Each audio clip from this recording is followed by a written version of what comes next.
sides, you know. Comedy is the antidote to drama, if I had to pick one or the other, because, and I don't know, maybe I'm not understanding it right, but it seems like comedy comes out of drama. It comes out of oppression, it comes out of repression, it comes out of the Holocaust, it comes out of slavery, it comes out of, you know, the most tragic things bear fruit to comedy. Really, I look in the mirror, I want to fuck myself. I honestly think I look better than before I had Tony.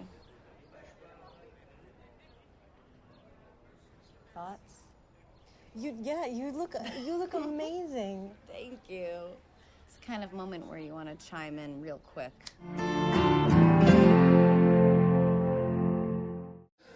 You know, I didn't think of it in terms of that. That's interesting. I mean, to me, it was a very familiar kind of line, but I also saw it as something that this person would say. I mean, this is a movie, you can call it a drama, and it is, but, you know, the lines between drama and comedy have blurred so much lately, and maybe always, but really, you know, if you look at television, I watch a lot of television, it's so blurred. There are comedies with very melancholy, deep moments, comedies that are coming along that are less have that anxiety of having joke. How many jokes on each page? And dramas that have, like this one, you know, 4 characters that have very good senses of humor. You know, that it's about real people and it's a drama. These people in it happen to be very funny, you know. Come over, have a drink. That's okay. Come on, one drink.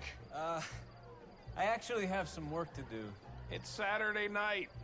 Be a neighbor. Come on. Okay. Closing time. No, we're only romantic, and the cider's laced with acid, and the Holy Spirit's cry with the deep. Sarah Silverman is my favorite performer. I've seen everything she's done a million times. So just to get to meet her was thrilling, but also to get her to do something that was a little bit of a departure was really, really thrilling. There was no one else for me for that part either.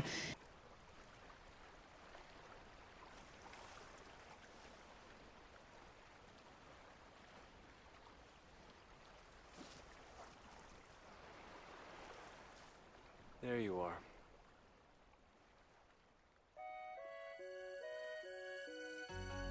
The song Take This Waltz by Leonard Cohen, I was listening to constantly while writing this film. It really informed the whole tone of the film. Many of the ideas in the film came in some kind of metaphorical, abstract way from that song. So I always imagined that sequence where we circle around the new couple and we see a whole year of their lives basically in one sequence to that song. That was one of my first images for the whole film. From the morning, and it hangs in the gallery of frost.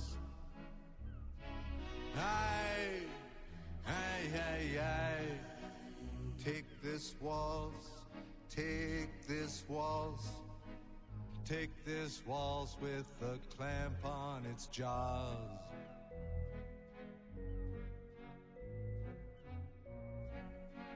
For Margot, part of the excitement of Daniel is a newness and trying a kind of life she's never had and going places she's never gone. So I think that part of that becomes sexual experimentation. And I wanted to show that, you know, even in a sexual relationship that encompasses all that experimentation, there is always a moment where things, not always, but I think there are generally moments where things reach a kind of moment where you're not sure how to make it new again. And things, you can experience a kind of boredom no matter what you do or how new and how thrilling things seem at the beginning. Take this waltz, take this waltz, take its broken waist in your hand. You know, in real life, I have the same kind of neuroses that almost every human being has, and I think which Margot has in the film, which is this sense of being in between things and feeling like I haven't arrived yet or I'm not doing what I should be doing, and there's a sense of emptiness, and I'm not sure what to do about it. And I think part of this film was an exploration of that and kind of going, well, what if you just sit with that emptiness? What if you look at that gap instead of always trying to fix it and then creating a new emptiness? What if you just get to know that part of yourself a little bit better?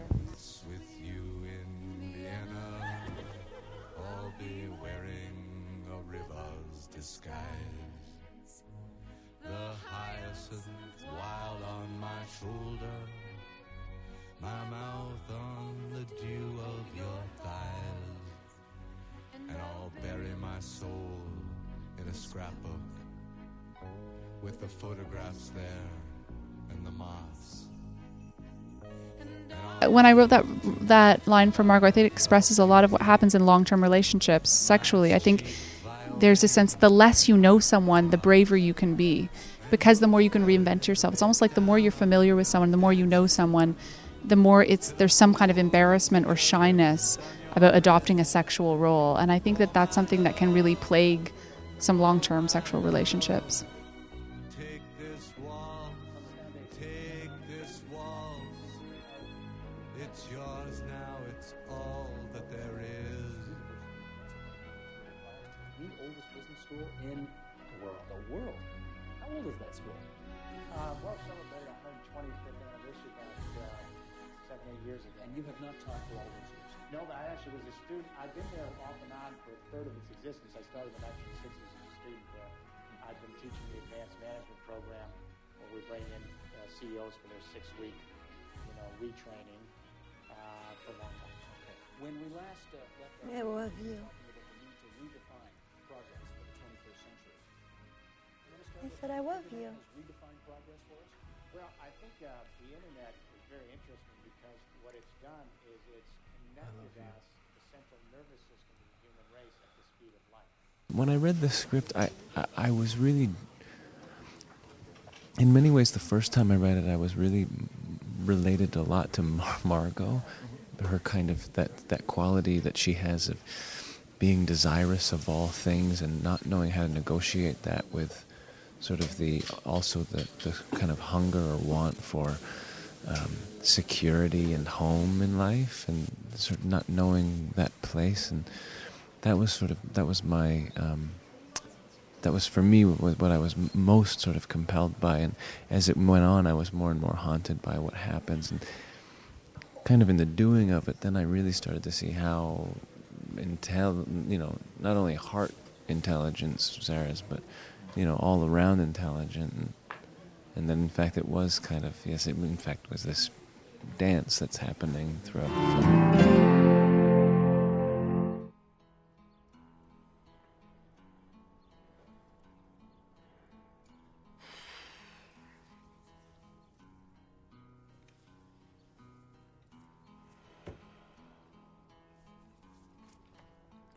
I don't think. Oh God, I don't know. Is there any? I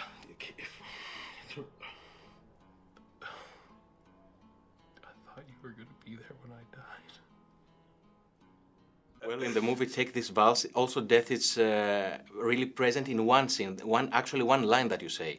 I wish that we would die together. Yeah. So I would like also a comment about this scene, because it was really, I think that the core of the film was this line.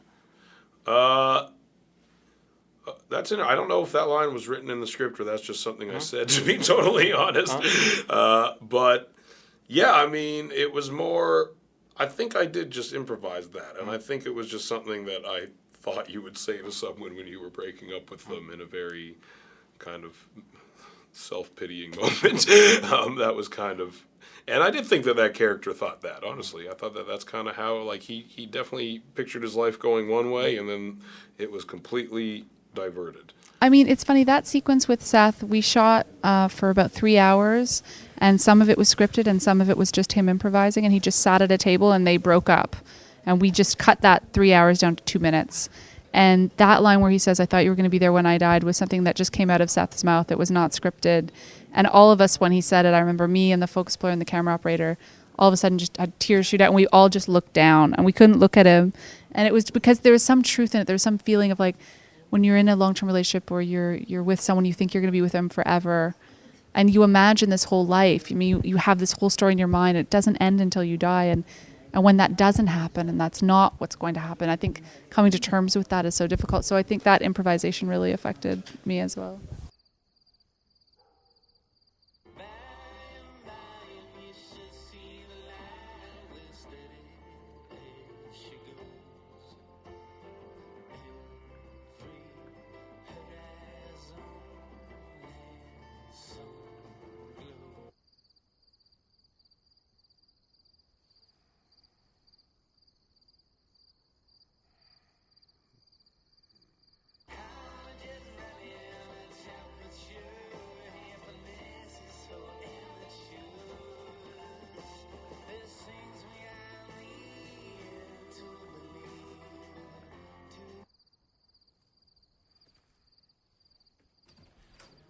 Are you afraid of death and dying? And what's your definition for the word death?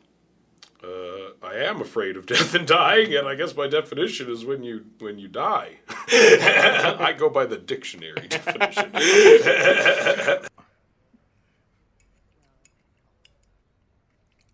Yeah. So how's everything? Fine. What? What do you mean? I mean, I don't know. Say something Why? so we can have a conversation.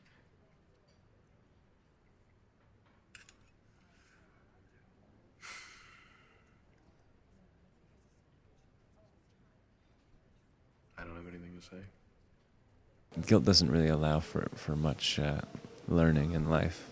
You know, I think that, and I do believe that what Daniel is doing is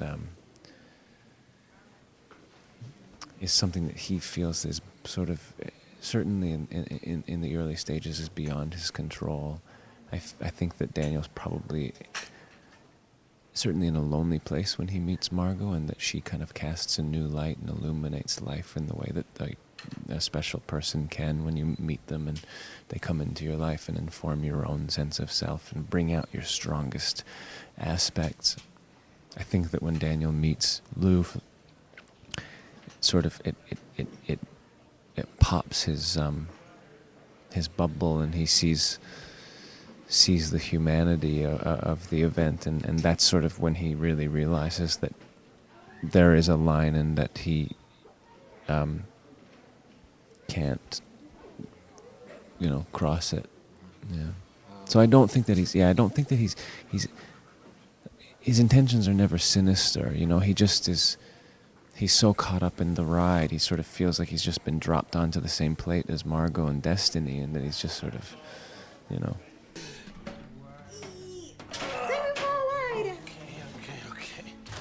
Be careful. It's hot. Bad timing. Bad timing. Just gotta clean so carefully with chicken. It's like they're little balls of poison. Everything they touch is just bacteria and salmonella. They're all hot and sweaty. I know, it's hot. You gotta cook it at such a high temperature because of all that stuff. He's cooking a food over and over again that's somewhat bland, and she's sort of suffering from the blandness of their relationship and wanting kind of more excitement in it.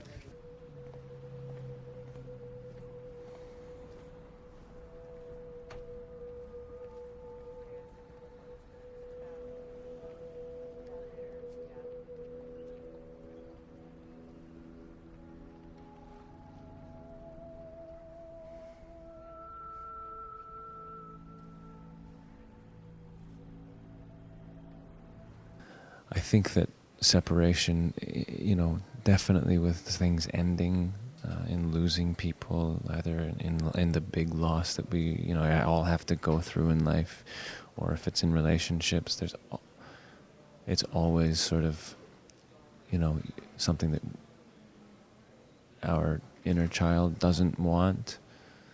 But when we are able to confront it and in some ways embrace it, is when we really, feel like it has substance, and makes it just deepens experience and makes life a little more rich than it can be.